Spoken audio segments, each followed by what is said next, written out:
तो आज की वीडियो जो है वो कम्प्लीटली स्पीच और लैंग्वेज के बारे में। इसमें बेसिकली क्या है, स्पीच और लैंग्वेज का एग्जामिनेशन हम करेंगे। क्या करेंगे? एग्जामिनेशन करेंगे और क्लिनिकली कंडीशन समझेंगे कि इन पेशेंटों में कैसी दिक्कतें आती हैं।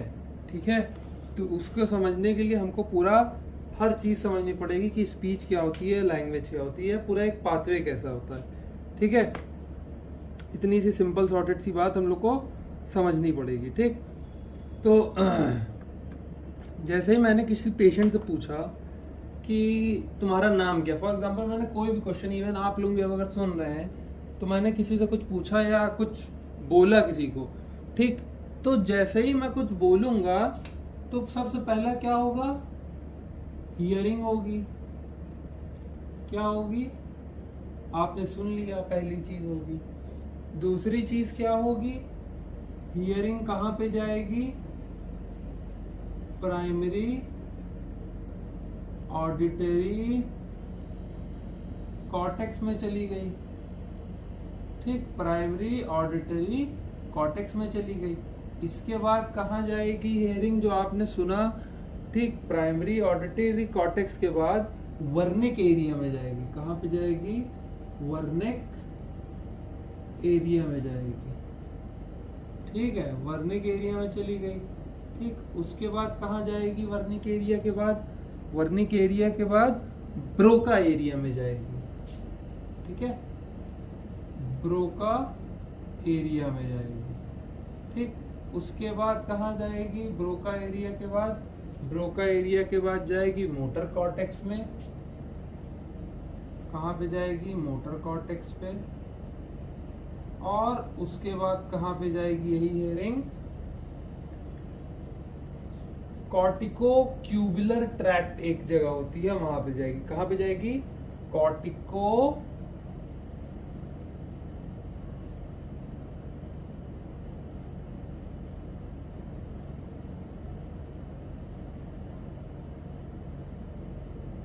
ठीक, इतनी सी बात समझ में आ गई, सिंपल सॉर्टेड सी। ठीक, ये पूरा पाथवे आपको समझ में आया कि नहीं आया? अच्छा, इसके बाद एक जगह और जाएगी। ठीक है, इसके बाद एक जगह और जाएगी। कहाँ पे जाएगी? इसके बाद कॉर्टिकोबल्बर ट्रैक्ट के बाद ये जाएगी आपका क्रेनियल नर्व 5th में और 7th में, 9th में और 10-12 में। ठीक, इतनी सी बात समझ में आई कि नहीं आई? सिंपल सॉर्टेड सा। अभी इतना ही समझिए कि ये पूरा एक पाथवे होता है कि आपका जो दिमाग है वो चीज़ों को सुनने के बाद वो चीज़ कहाँ पे, आपने क्वेश्चन सुना, अब आप जो स्पीच प्रोड्यूस करेंगे वो आएगी primary auditory cortex, Wernicke area, Broca area, motor cortex, corticobulbar tract और क्रेनियल नर्व के इस पार्ट में जाने के बाद आपकी जो है आप स्पीच करेंगे या आप कुछ बोलेंगे। मैंने आपसे पूछा आपका नाम क्या है, तो ये पूरा पाथवे एक तरीके से फॉलो किया जाता है। इतनी सी बात समझ में आ गई? ठीक, सिंपल सॉर्टेड सी इतनी सी बात है। ठीक, अच्छा, अब हम थोड़ा थोड़ा इसका कोरिलेशन और कुछ चीज़ें और समझेंगे। क्या समझेंगे? हम ये समझेंगे कि ये पार्ट्स जो होते हैं, प्राइमरी ऑडिटरी कॉर्टेक्स हो गया, वर्निक एरिया हो गया, ब्रोका एरिया हो गया, मोटर कॉर्टेक्स हो गया, कॉर्टिकोबल्बर ट्रैक्ट हो गया और जितनी भी क्रेनियल नर्व है, ठीक, ये कहाँ पे प्रेजेंट होती हैं, क्या काम होता है और कैसे क्या होता है इनका। ठीक है, तो सबसे पहला आप पाथवे समझ जाइए। क्या है पाथवे? पाथवे किसी भी स्पीच प्रोड्यूस करने के लिए, किसी भी स्पीच को प्रोड्यूस करने के लिए पहले आपको क्वेश्चन सुनना पड़ेगा, फिर वो ये पाथवे कंप्लीट पाथवे होता है 1 2 3 4 5 6 एंड 7। ठीक, 7 पूरा 7 पाथवे होता है। तो एक एक करके इस पाथवे को हम पढ़ेंगे और समझेंगे कि क्या किस पाथवे में आता है और क्या कैसे किया जाता है। ठीक है, ये पूरा हम समझेंगे। तो अब सबसे पहले की बात करा जाए अगर, ठीक, किसकी बात करा जाए, सबसे फर्स्ट वाले की बात करा जाए अगर, सबसे फर्स्ट वाले की, फर्स्ट वाला क्या है, प्राइमरी ऑडिटरी कॉर्टेक्स। ठीक, प्राइमरी ऑडिटरी कॉर्टेक्स जो होगा वो प्रेजेंट होता है आपके टेम्पोरल लोब के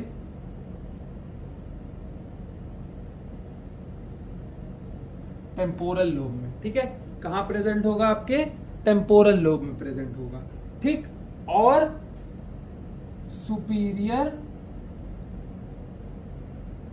टेम्पोरल जाइरस में। कहाँ पे, जाइरस में। ये एक पार्ट ऑफ ब्रेन का एरिया है, जब ब्रेन एनाटॉमी सही से पढ़ेंगे आप लोग तब आपको समझ में आएगा कि जाइरस क्या होता है, सल्कस क्या होता है। ठीक है, तो टेम्पोरल लोब और सुपीरियर टेम्पोरल जाइरस में इसकी मेन लोकेशन होती है। ठीक, इतनी सी बात समझ में आ गई। इसका एक ही फंक्शन होता है, क्या फंक्शन होता है इसका, इसका एक ही फंक्शन होता है कि ये साउंड सिग्नल को रिसीव करता है, बस रिसीव साउंड सिग्नल्स। ठीक, ये रिसीव करेगा साउंड सिग्नल्स को बस। ठीक है, इसमें समझने वाली बात यह है कि ये सिर्फ साउंड सुन सकता है, इसको समझ नहीं सकता है, इसकी मीनिंग नहीं समझ सकता है। ठीक है, इतनी सी बात समझ में आ गई। ठीक, सेकंड जो हमारा था इसी पाथवे में, वो हमने क्या बताया था, वर्निक्स एरिया बताया था, वर्निक्स एरिया बताया था हमने सेकंड। ठीक, वर्निक्स एरिया क्या होता है, वर्निक्स एरिया की सबसे पहले हम लोकेशन जानेंगे। वर्निक्स एरिया की लोकेशन हमेशा हर पर्सन में वहां पे होगी जहां पे उसका डोमिनेंट साइड होगा, या तो डोमिनेंट हेमिस्फीयर में होगी। ठीक है, राइट वालों के लिए लेफ्ट होता है, लेफ्ट वालों के लिए राइट डोमिनेंट होता है। ठीक है, क्योंकि हेमिस्फीयर चेंज होता रहता है, ब्रेन के हेमिस्फीयर चेंज होता रहता है। ठीक, लोकेशन की बात करें तो सेम वही लोकेशन है, बस ये और पोस्टीरियरली पाया जाता है, पोस्टीरियर सुपीरियर टेम्पोरल जाइरस में पाया जाता है, और पोस्टीरियरली पाया जाता है सुपीरियर टेम्पोरल जाइरस। इतनी सी बात समझ में आ गई। ठीक है, इतनी सी बात समझ में आ गई कि नहीं आ गई। ठीक, तो यही समझाने के लिए हम बता रहे हैं।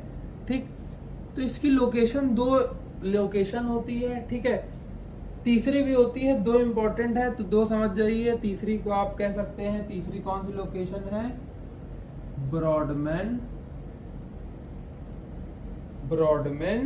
एरिया 22। ठीक, ब्रॉडमैन एरिया 22 एक ब्रेन का पार्ट होता है, वहां पे वर्निक्स एरिया पाया जाता है। ठीक है, इसका फंक्शन क्या होता है, फंक्शन समझिएगा थोड़ा सा, फंक्शन मैं यहाँ नीचे लिख रहा हूँ इसका। ठीक है, इसका फंक्शन ये होता है कि ये लैंग्वेज को कंप्रीहेंशन में काम आता है। किसके काम आता है, लैंग्वेज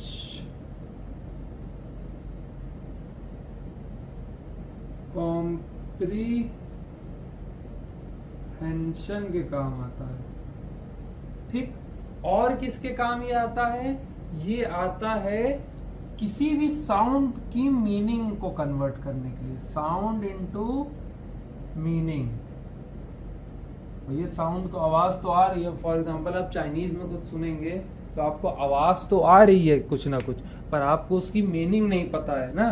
ठीक है, इतनी सी बात समझ में आई। ठीक, ये सिंपल सॉर्टेड सा ये बताया गया है। अच्छा, वर्निक्स एरिया में हम लोग कुछ क्लिनिकल कोरिलेशन भी होते हैं इसके।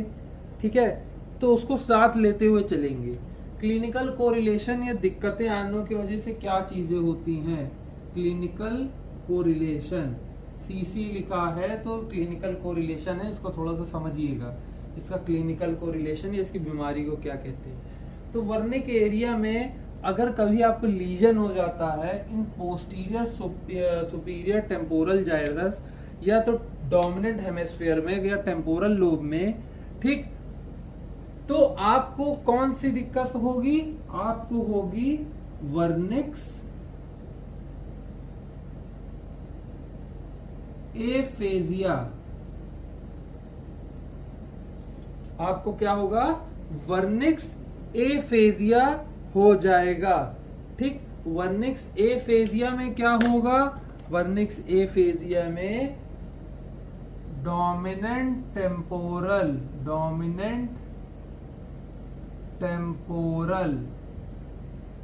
लोब में जो है लीजन आ जाएगा, ठीक है।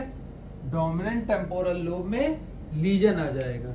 यही डोमिनेंट टेम्पोरल लोब में लीजन आने के वजह से, ठीक, जो आपकी समझने की क्षमता है वो खत्म हो जाएगी, ठीक। मीनिंग वर्ड्स की खत्म हो जाएगी। क्या खत्म हो जाएगी? वर्ड्स की मीनिंग खत्म हो जाएगी, ठीक। होगा क्या इसमें मसला कि पेशेंट बोल तो पाएगा बट क्या बोल रहा है उसकी वो मीनिंग नहीं उसको पता रहेगी। पेशेंट बोलेगा तो बट उसकी मीनिंग नहीं होगी। क्या होगी?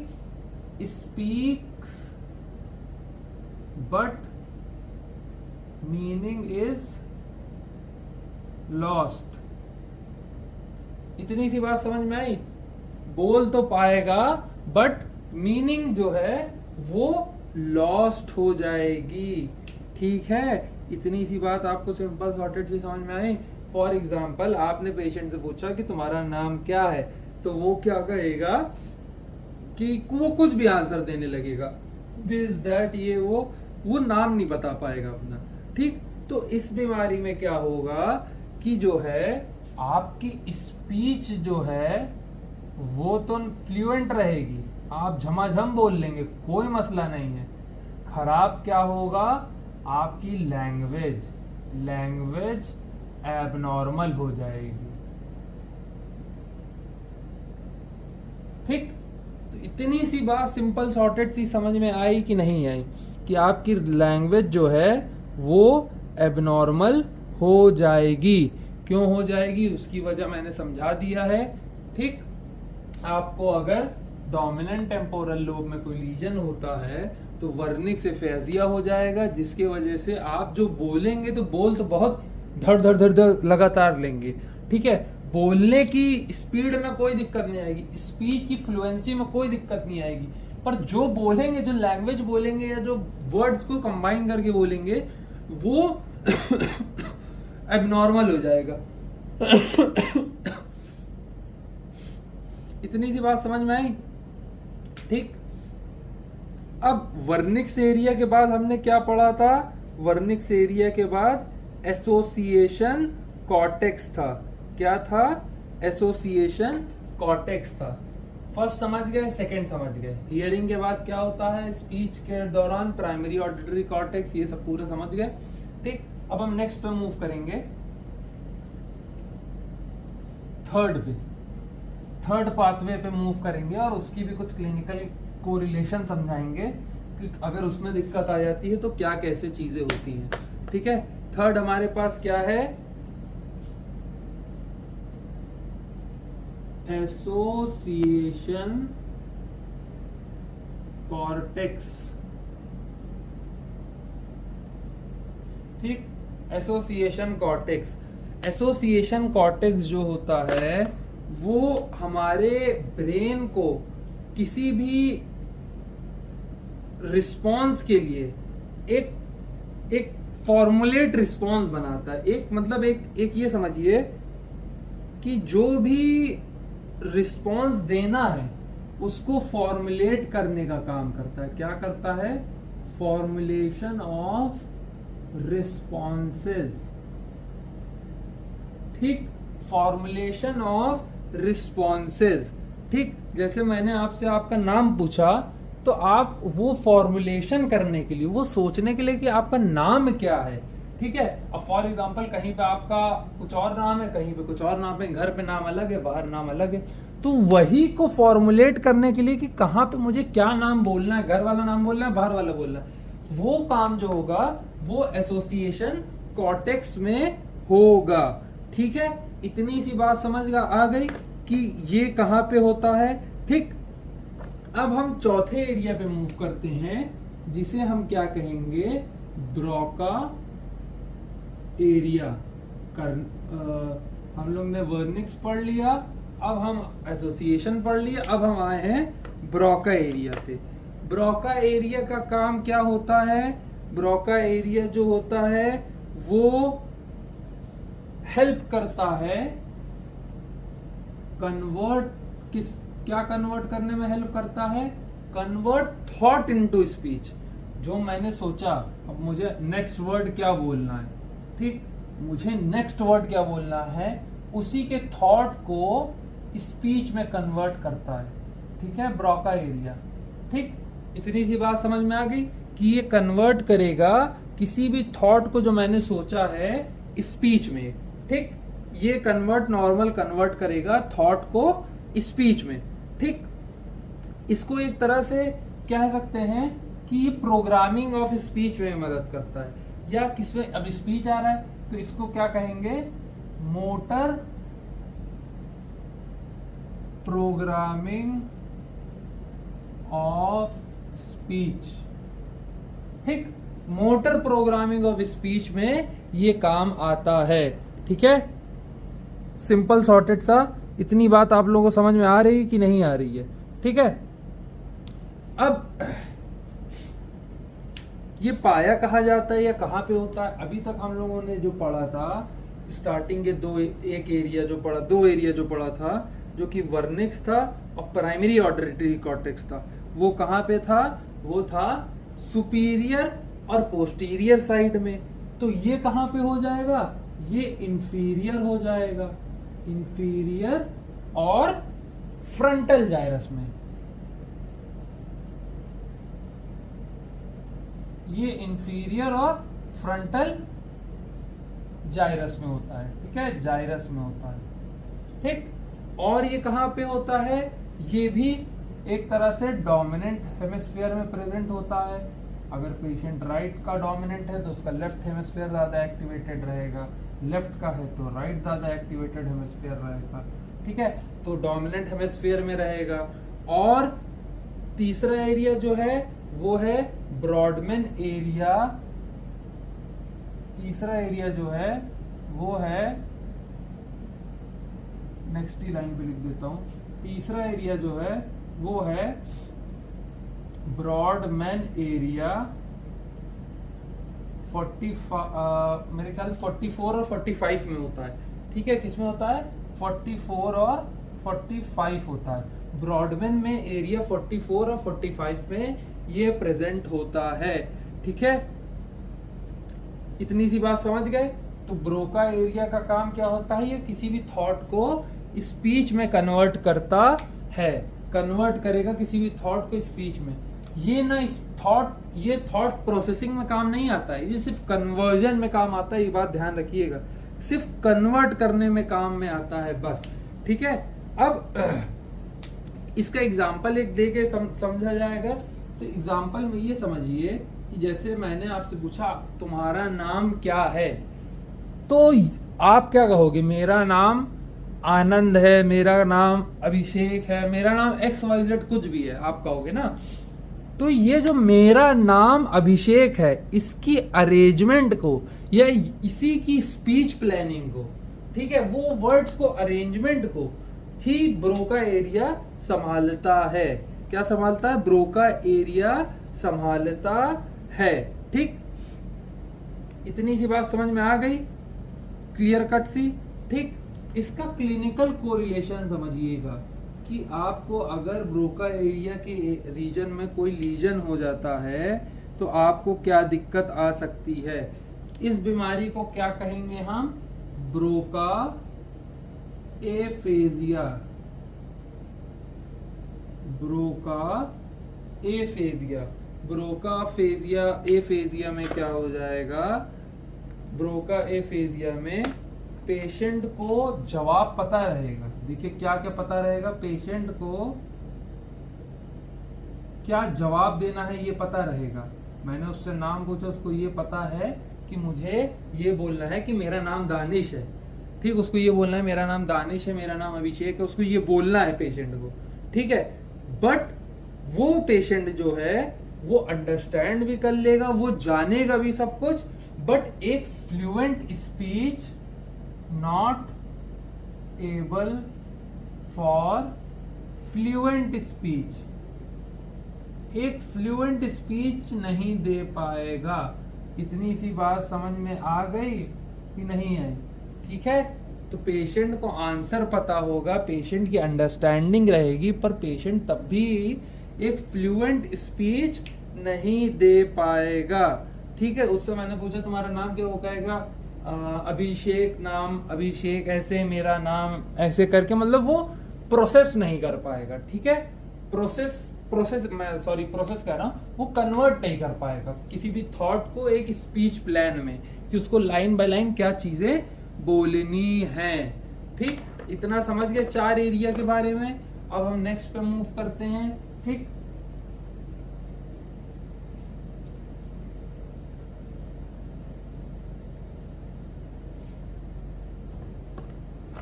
नेक्स्ट एरिया जो है वो हमारा है, मेरे ख्याल से 5th है ना, 1 2 3 4 5। हाँ, इन टोटल हमने इसमें कितने की बात करी थी? इन टोटल हमने इसमें बात करी थी primary cortex, Wernicke's area, association cortex, Broca area, motor cortex, cortico bulbar, cranial nerve. ठीक, इन टोटल मतलब हम लोगों ने 7 चीज़ों की बात करी थी। हम प्राइमरी ऑडिटरी खत्म कर चुके हैं, वर्निक्स खत्म कर चुके हैं, एसोसिएशन, ब्रोका खत्म कर चुके हैं। अब हमारे पास सेकंड कौन सा आता है? ब्रोका के बाद हमारे पास आएगा मोटर कॉर्टेक्स। क्या आएगा?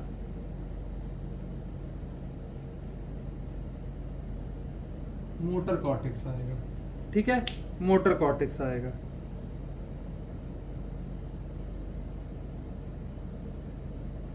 ठीक, इतनी सी बात समझ में आई। ब्रोका के बाद हमारे पास क्या आएगा? मोटर कॉर्टेक्स आएगा।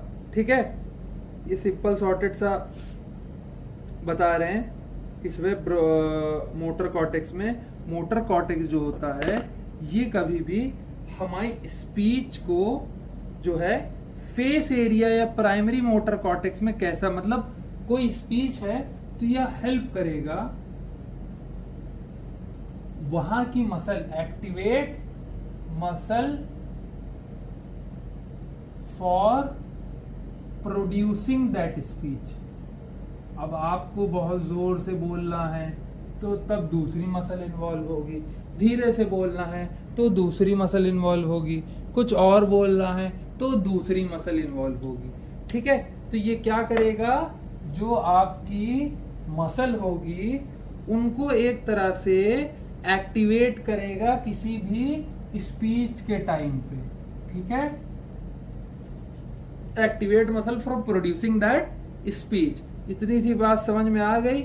अच्छा, मोटर कॉर्टेक्स इसकी प्रेजेंट, ये कहाँ पे प्रेजेंट होता है? ये फेस एरिया पे प्रेजेंट होता है,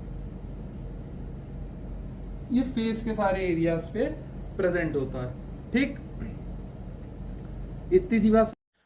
तो हमने लास्ट वीडियो में जो है मोटर कॉर्टेक्स तक खत्म कर दिया था। ठीक है, लास्ट में मोटर कॉर्टेक्स वो मैं कंपाइल करके एक ही में बना दूंगा। असल में मेरा फोन जो है ओवर हीट होकर बंद हो गया था, तो उसकी वजह से आगे का रिकॉर्ड नहीं हुआ। तो हम लोग कहाँ तक कंप्लीट कर चुके हैं? मोटर कॉर्टेक्स तक हम लोग खत्म कर चुके थे। ठीक है, हम लोग ने इन टोटल क्या क्या चीजें पढ़ ली हैं? हम ये पढ़ लिए हैं कि प्राइमरी ऑडिटरी कॉर्टेक्स से वर्निक्स एरिया में, फिर association cortex, Broca area, motor cortex. ठीक है, इतना हम लोग पढ़ चुके हैं। ठीक, मोटर कॉर्टेक्स तक हम लोग पढ़ चुके हैं। ठीक, मोटर कॉर्टेक्स के बाद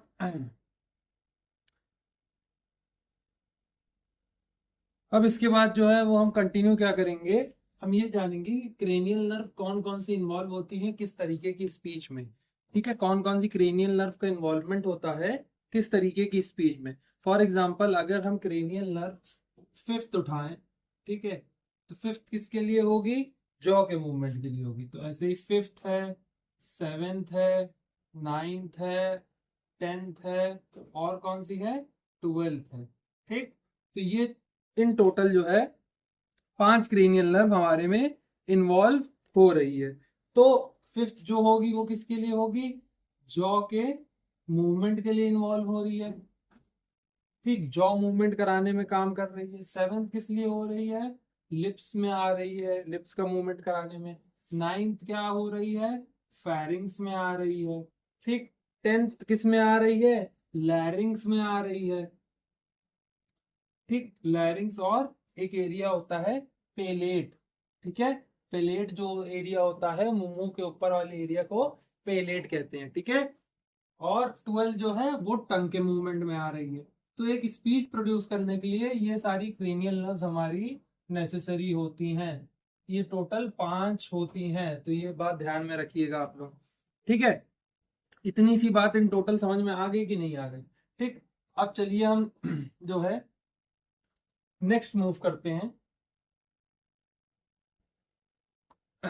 हम जो है अब नेक्स्ट मूव करेंगे। नेक्स्ट किस पे मूव करेंगे?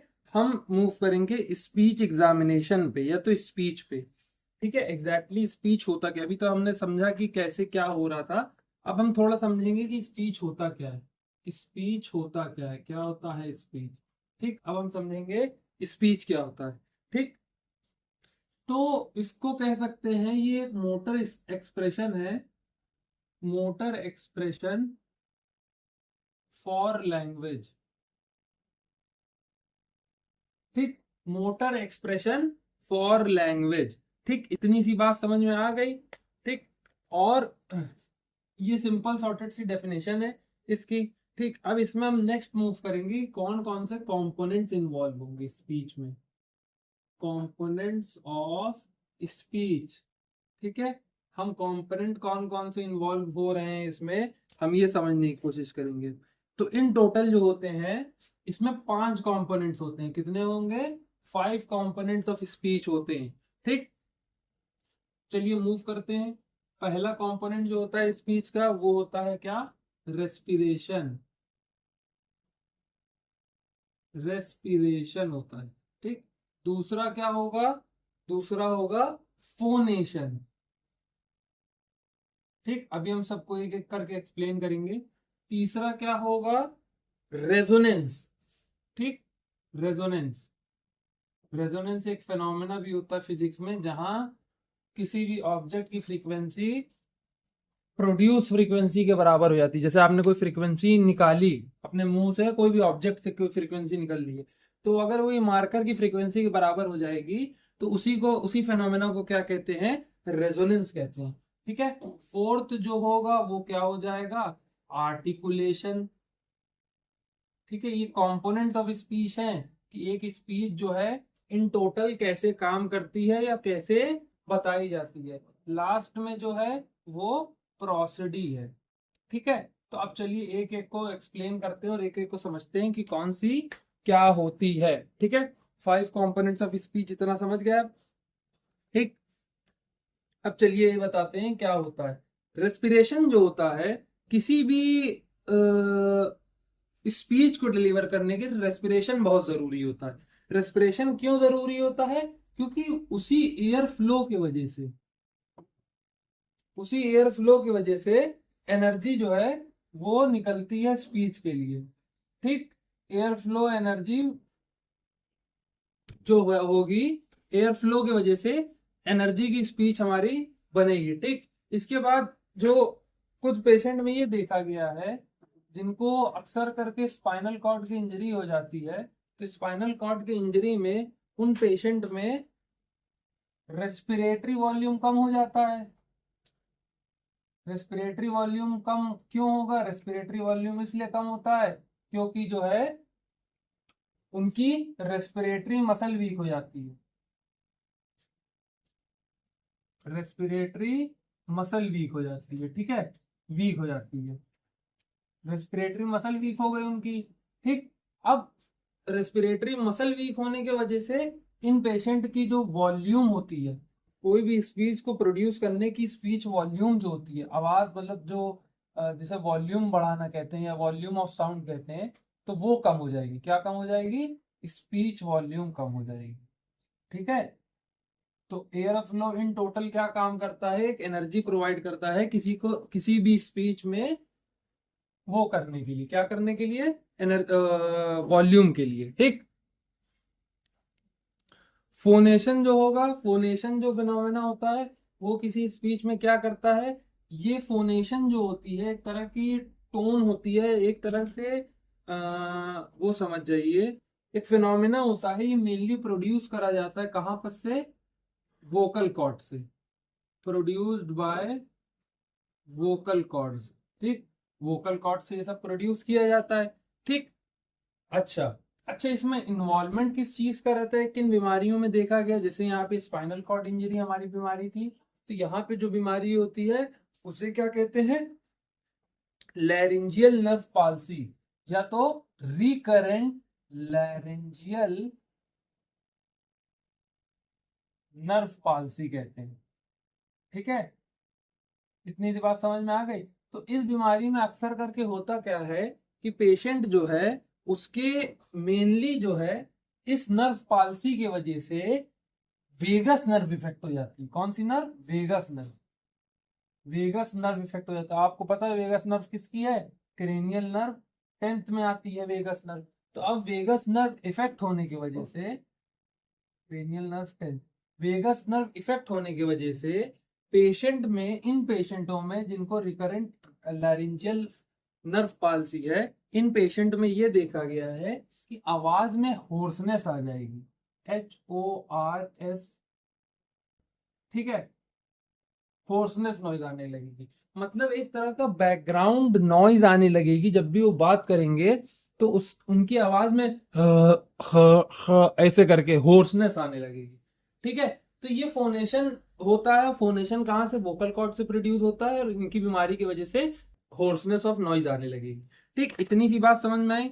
अब हम बात करें रेजोनेंस की, तो रेजोनेंस एक फिनोमेना होता है जो कि मैं बता चुका हूं कि अगर कोई भी फ्रीक्वेंसी आप प्रोड्यूस कर रहे हैं, कोई भी XYZ ऑब्जेक्ट के, फॉर एग्जांपल ये मार्कर ही के कर रहे हैं आप, कोई एक फ्रीक्वेंसी प्रोड्यूस कर रहे हैं, ठीक, इसी के बराबर की या इसी के कोरिलेशन की फ्रीक्वेंसी प्रोड्यूस कर रहे हैं, तो वो ऑब्जेक्ट जो है वाइब्रेट होने लगता है, और उससे ज्यादा की जैसे ही फ्रीक्वेंसी आप निकालेंगे तो वो ऑब्जेक्ट टूट सकता है, ब्रेक हो सकता है। जैसे ग्लास का बहुत अच्छा एग्जांपल दिया जाता है कि कुछ ओपेरा सिंगर जो होते हैं, ओपेरा ओपेरा के सिंगर्स जो होते हैं, जो ओपेरा परफॉर्म करते हैं, उनको देखा गया है कि वो अपनी आवाज की फ्रीक्वेंसी को इस तरीके से ढाल लेते हैं कि बहुत हाई पिच, हाई फ्रीक्वेंसी आती है। तो उसी हाई फ्रीक्वेंसी की वजह से अगर उनके सामने आप कोई ग्लास रख देंगे, पतला ग्लास, तो पतले ग्लास को आराम से ब्रेकआउट कर सकते हैं, ठीक है। वो इसी फेनोमेना के वजह से होता है, रेजोनेंस की वजह से होता है, ठीक। ये रेजोनेंस जो है वो मोस्टली प्रोड्यूस या मॉडिफाइड कहाँ से होगा, कहाँ कहाँ से होता है, ओरल कैविटी से होगा, नेजल कैविटी से होगा, ठीक, और तीसरी जगह जो होती है सॉफ्ट पैलेट से होगा, सॉफ्ट पैलेट। सॉफ्ट पैलेट का मतलब क्या है, सॉफ्ट पैलेट हमने अभी बताया, पैलेट क्या होता है, मुंह का ऊपर वाला वो साइड जो ऊपर ऊपर साइड होता है, ठीक है। इसमें दो पार्ट आते हैं, हार्ड पैलेट और सॉफ्ट पैलेट। हार्ड पैलेट में बोनी एरिया रहेगा, सॉफ्ट पैलेट में कुछ भी नहीं रहता, ठीक है। ये किस बीमारी में देखने को मिलेगा, जब देखने को मिलेगा जब किसी पेशेंट का पैलेटल पैलेटल पैरालिसिस हो, क्या हो, पैलेटल पैरालिसिस के टाइम पे इन पेशेंट में देखा जाता है, ठीक।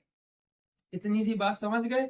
पैलेटल पैरालिसिस, पैलेटल पैरालिसिस कहाँ पे होता है, माउथ के, माउथ अपर साइड होता है, मुंह के ऊपर के साइड होता है, ठीक है, माउथ के अपर साइड में होता है। और इसके वजह से जो पेशेंट है उसमें आपको क्या चीजें देखने को मिलेंगी ये भी समझ जाइए।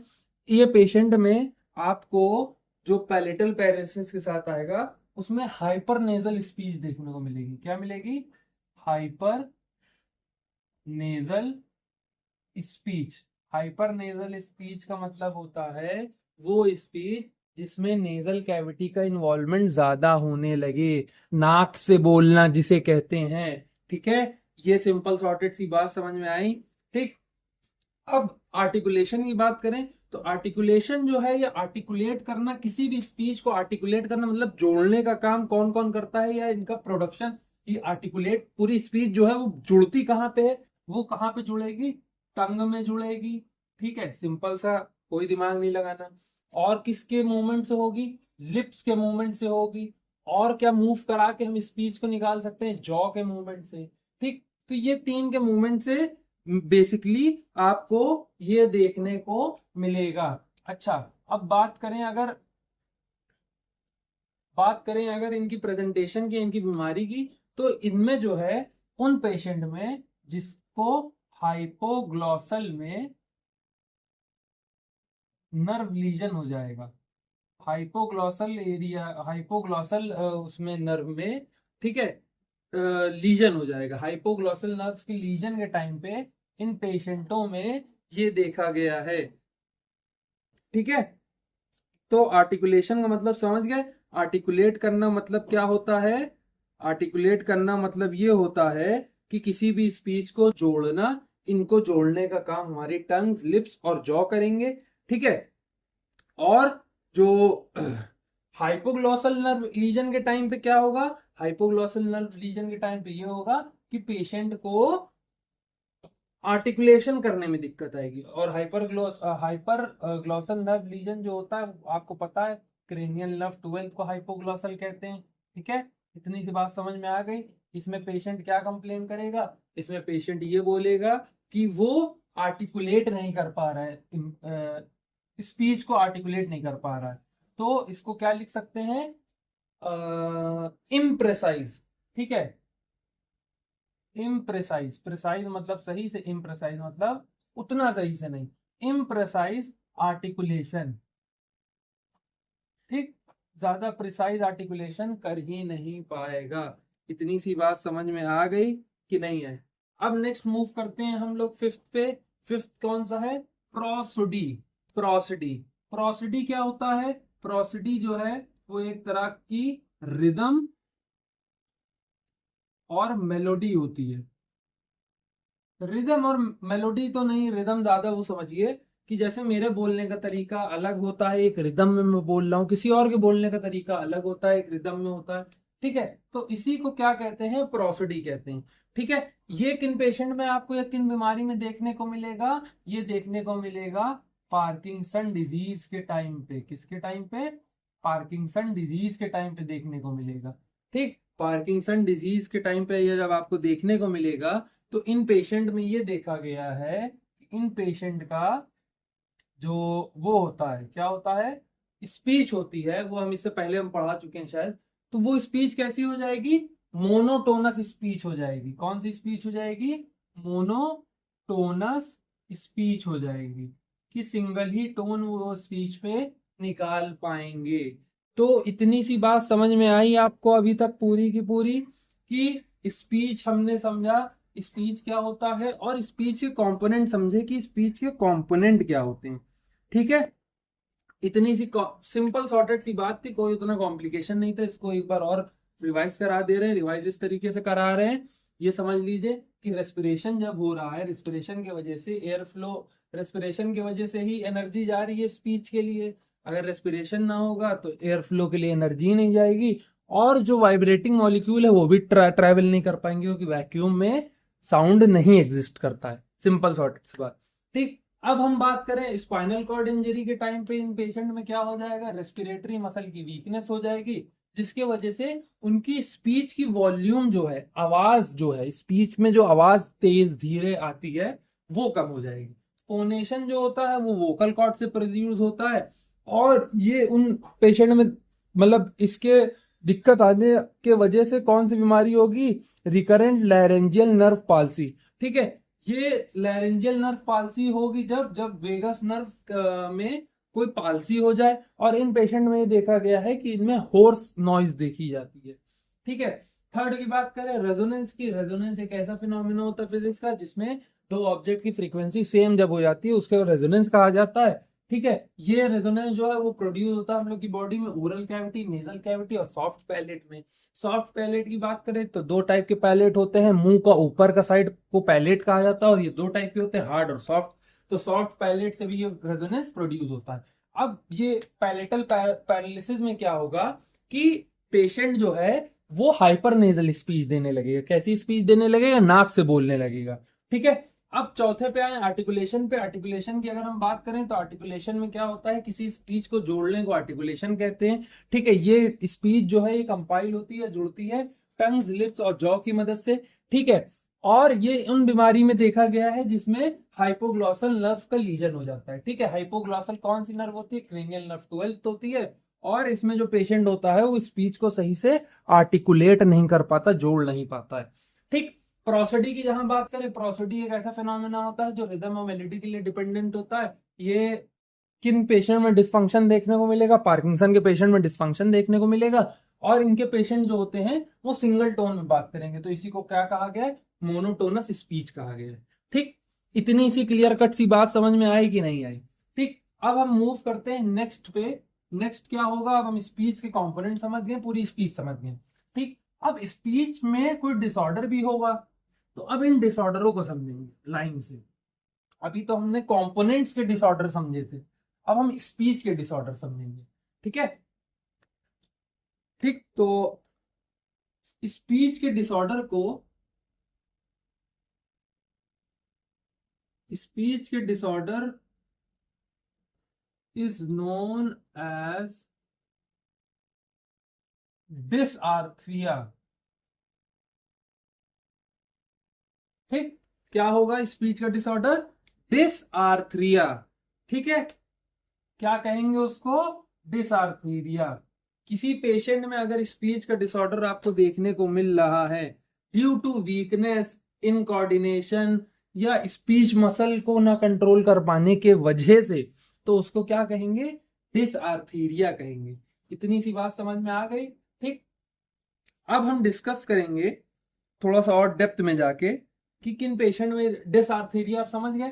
ठीक, तो अब हम थोड़ा सा जगह चाहिए बोर्ड में, तो हम क्या करेंगे कि यहां पे लिखेंगे टाइप्स ऑफ डिसआर्थरिया।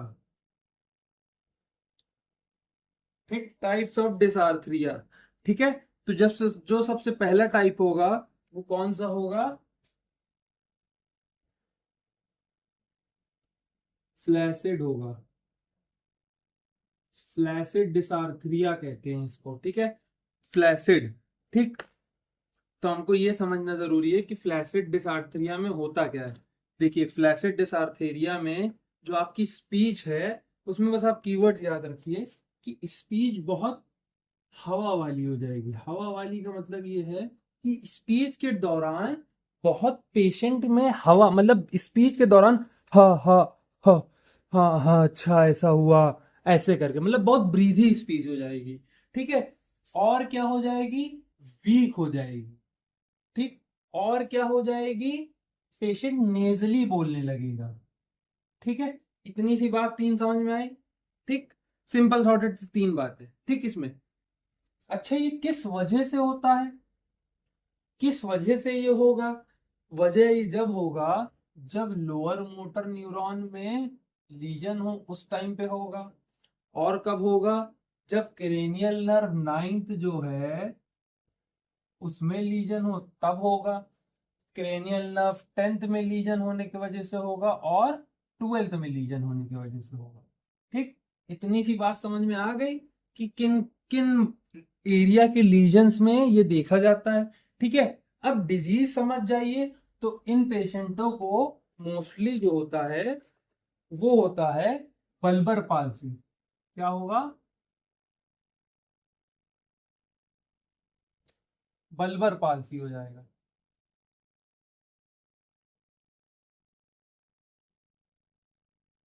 ठीक, दिख रहा है कि नहीं दिख रहा है, इसमें बल्बर पाल्सी मैंने लिखा है किनारे।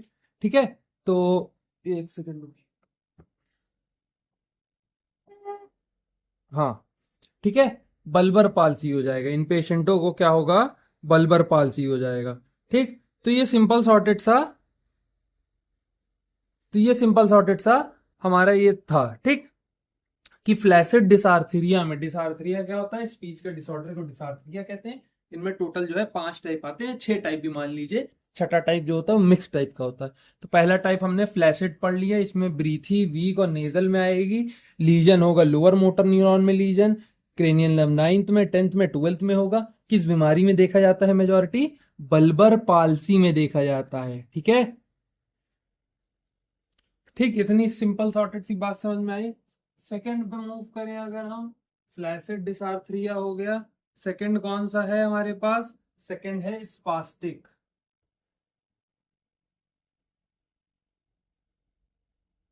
स्पास्टिक डिसार्थरिया, ठीक है, स्पास्टिक डिसार्थरिया। इसमें पेशेंट की स्पीच कैसी हो जाएगी? इसमें पेशेंट की स्पीच स्लो हो जाएगी, धीरे बात करने लगेगा और खड़ी बोली हो जाएगी, हार्श हो जाएगी। ठीक है, स्पीच थोड़ी सी हार्श हो जाएगी। ठीक, ये कब देखने को मिलेगा आपको? ये आपको बाइलेटरल अपर मोटर न्यूरॉन के लीजन में देखने को मिलेगा। Bilateral upper motor neuron lesion में देखने को मिलेगा। ठीक है, इसी एरिया के लीजन में देखने को ये मिलता है। किन बीमारी में देखने को मिलता है? दो बीमारियां हैं बेसिकली इसकी।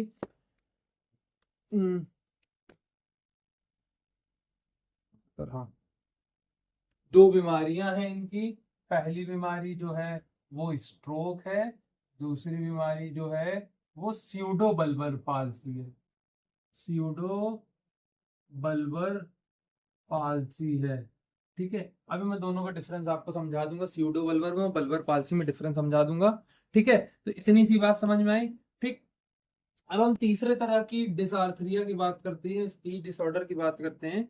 तो तीसरे तरीके में एटैक्सिक है। कौन सा है? एटैक्सिक है। एटैक्सिक में क्या हो जाएगा? पेशेंट जो है रोबोटिक स्पीच में बात करने लगेगा। तो रोबोटिक स्पीच को डायरेक्ट रोबोटिक स्पीच लिख सकते हैं, पर it's better to write like a professional. तो स्कैनिंग स्पीच कह सकते हैं। ठीक है, या और इसमें क्या देखने को मिलेगा? स्कैनिंग स्पीच को ही कहेंगे, रोबोटिक स्पीच कहेंगे। इस तरीके के पेशेंट जो है रोबोट की तरह बात करने लगेंगे। ठीक है, काइंड लाइक अ रोबोट। ठीक है, और इसमें क्या होगा? इररेगुलर रिदम हो जाएगी। ठीक है, इररेगुलर रिदम आ जाएगी। इतनी सी बात समझ गए? ये कब देखने को मिलेगा आपको? जब पेशेंट में सेरिबेलम में कहीं लीजन पाया जाएगा, तब ये आपको देखने को मिलेगा। किन बीमारियों में देखने को सबसे ज्यादा देखने को मिलता है? तो सेरिबेलम में कौन सी बीमारी है? Cerebral degeneration. डीजेनिरेशन। ठीक है, डीजनरेशन, सेरिबेलर डीजनरेशन में देखने को मिलेगा। इतनी सी बात समझ में आ गई। चौथे पॉइंट पे मूव करें। चौथा पॉइंट जो है वो हाइपोकाइनेटिक है। Hypokinetic dysarthria. ठीक है, हाइपोकाइनेटिक डिसार्थरिया में हाइपो मतलब कम होता है, तो इसमें एक पॉइंट ये लिख दीजिएगा कि इंसान का जो वॉल्यूम होता है वो कम हो जाएगा, लो वॉल्यूम देखने को मिलेगा। जो एक्सप्रेशन होंगे वो कम हो जाएंगे। क्या कम हो जाएंगे? एक्सप्रेशन कम हो जाएंगे। और क्या होगा इसमें? इसमें मोनोटोन आ जाएगा।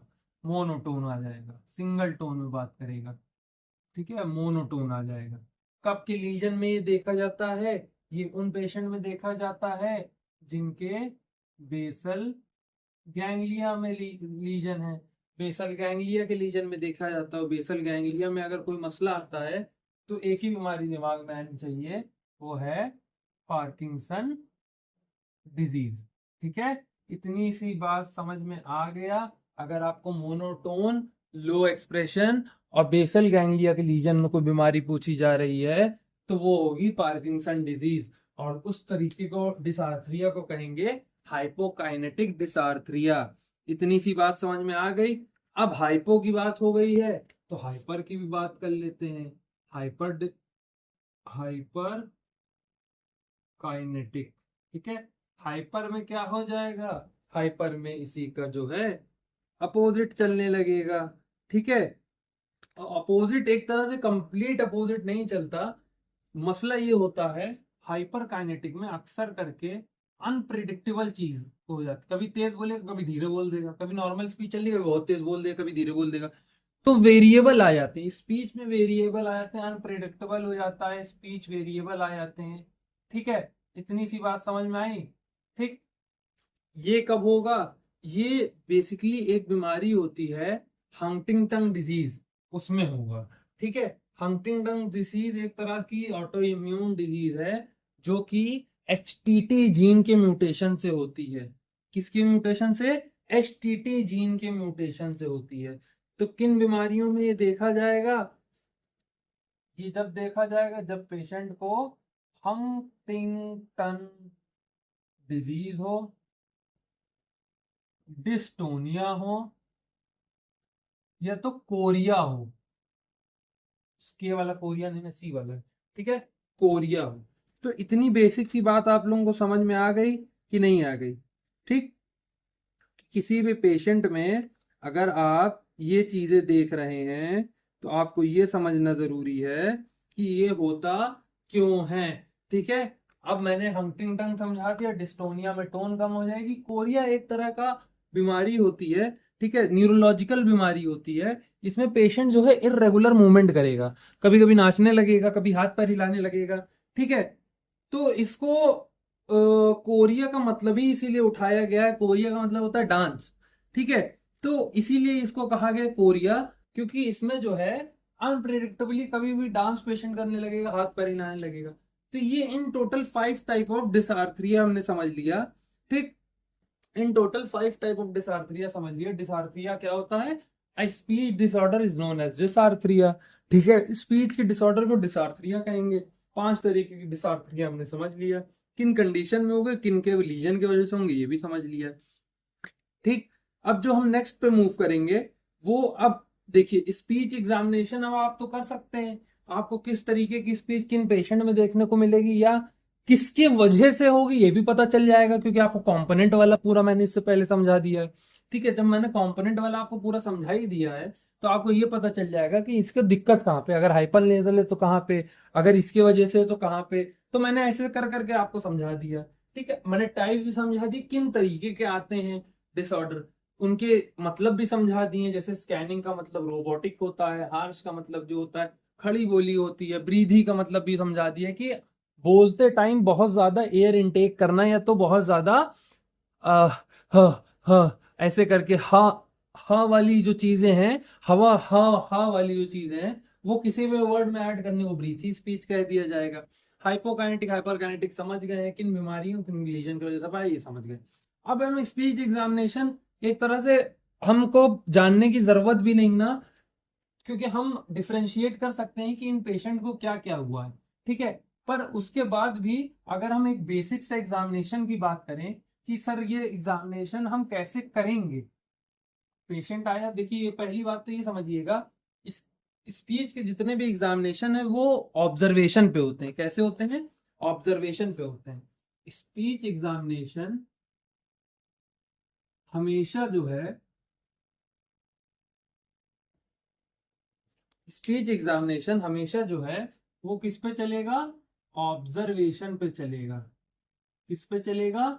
ऑब्जर्वेशन चलेगा। ठीक है, इसमें आपको ऑब्जर्व करना बहुत जरूरी है। ऑब्जर्व आप क्या क्या करेंगे ये समझ जाइए। ऑब्जर्वेशन में कुछ चीजें आती हैं वो मैं समझा दे रहा हूँ आपको, उसको दिमाग में डाल लीजिएगा। ठीक, ऑब्जर्वेशन में जैसे चीजें आती हैं, यहाँ पे बना देता हूँ ऑब्जर्वेशन। ठीक है, ऑब्जर्वेशन में चीजें जैसे आती हैं कि पेशेंट में कंजर्वेशन क्या है स्पीच का, क्या बोल रहा है, कैसे बोल रहा है, कितना कंजर्व्ड वे में बोल रहा है। और क्या कर सकते हैं हम इसमें टेस्ट? वॉल्यूम टेस्ट कर सकते हैं इसमें। वॉल्यूम समझिए, तेज बोलना, धीरे बोलना। ठीक, सेकंड चीज रेट टेस्ट कर सकते हैं। रेट मतलब एक तरह से समझ लीजिए स्पीड हो गई। ठीक, फोर्थ चीज क्या टेस्ट कर सकते हैं? आर्टिकुलेशन, स्पीच जो वो आर्टिकुलेट कर रहा है वो सही से कर पा रहा है कि नहीं, with the help of lip, jaw and tongue. ठीक है, इनके वजह से कोई आर्टिकुलेशन में दिक्कत तो नहीं आ रही है। सेकंड क्या टेस्ट कर सकते हैं? उसका रिदम, या वो कैसे बोल रहा है या किस टोन में बोल रहा है। ठीक है, प्रोसोडी टेस्ट कर सकते हैं। और लास्ट जो है हम उसके वॉइस क्वालिटी देख सकते हैं। वॉइस क्वालिटी में वही जो है हाइपर नेजल स्पीच, होर्सनेस और ब्रीथी, ये सब आता है वॉइस क्वालिटी।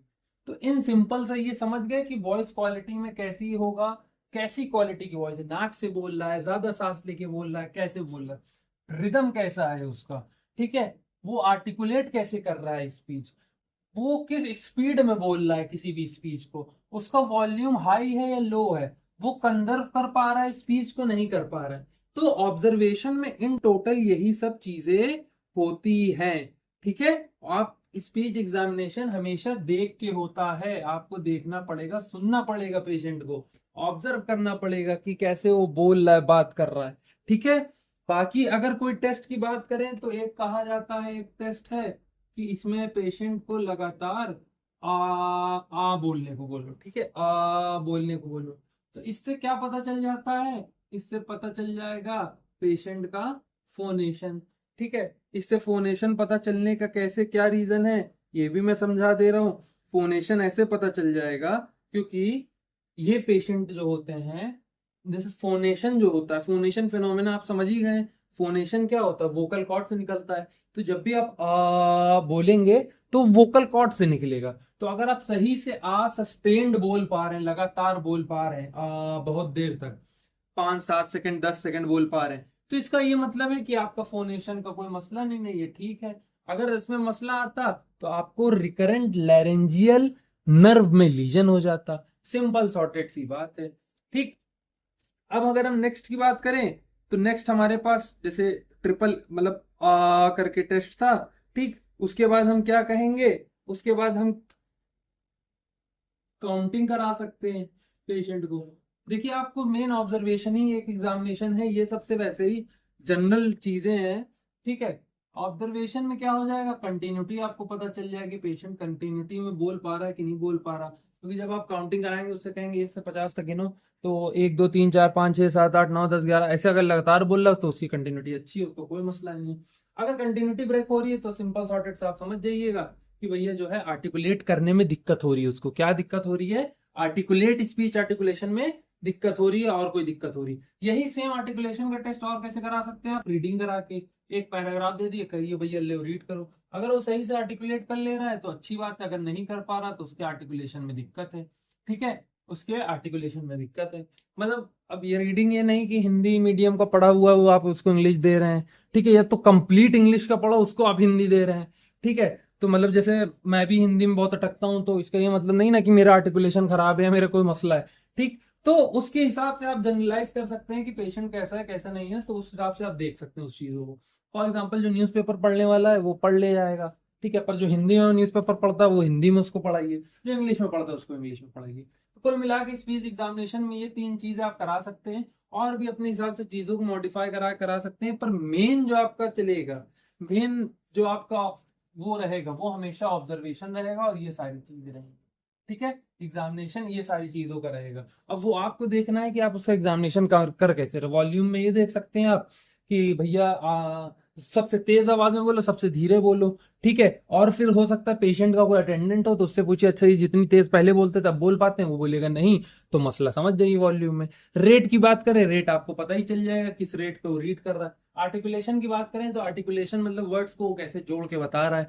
प्रोफिटी की बात करें तो वो भी आपको पेशेंट का अटेंडेंट ही बताएगा कि पहले ये थोड़ा सा अलग टोन में बोलते थे, अलग रिदम अलग मेलोडी में रहती थी, अब वैसी नहीं रहती है। जैसे आप गाना, जैसे उनसे कहेंगे आप अपना फेवरेट गाना गाइए जो आपने किसी को गा के सुनाया है, ठीक, तो हम पेशेंट के अटेंडेंट से पूछेंगे भैया ये गाना ऐसे गा रहे थे, आप गा पा रहे कि नहीं गा पा रहे, ठीक। वॉइस क्वालिटी की बात करें, वॉइस क्वालिटी में अगर ब्रीदी है, ठीक, बहुत हाइपर नेजल है, नाक नाक से बोलने वाली है, ना ना करके बोल रहा है पेशेंट, ठीक है, या तो और दूसरे तरीके से, तो आपको वॉइस क्वालिटी का भी पता चल जाएगा।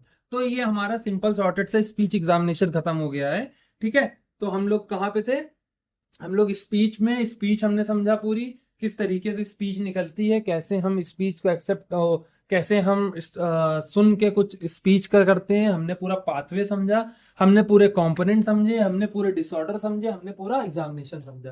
तो हमारी इतनी चीजें स्पीच में ओवर हो गई हैं। अब स्पीच एंड लैंग्वेज है, तो अब हम लैंग्वेज पे मूव करेंगे, और लैंग्वेज एग्जामिनेशन इसके नेक्स्ट वाली वीडियो में रहेगी।